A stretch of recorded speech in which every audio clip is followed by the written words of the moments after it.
Rectal bleeding म्हणजे नेमकं काय? रेक्टल ब्लीडिंग म्हणजे आपल्या गुदद्वार मार्गातून रक्तस्राव होणे. याचे वेगवेगळे प्रकार असतात. पहिलं जे आहे ते आहे ब्राईट रेड ब्लीडिंग.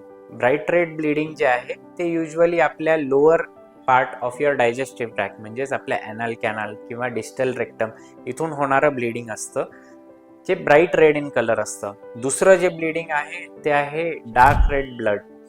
हे डार्क रेड जर ब्लड आपल्याला ब्लीडिंग होत असेल तर ह्याचे जे कारणं असतात हे आपल्या आतड्यामध्ये असतात आणि ना की आपल्या ॲनल कॅनलमध्ये.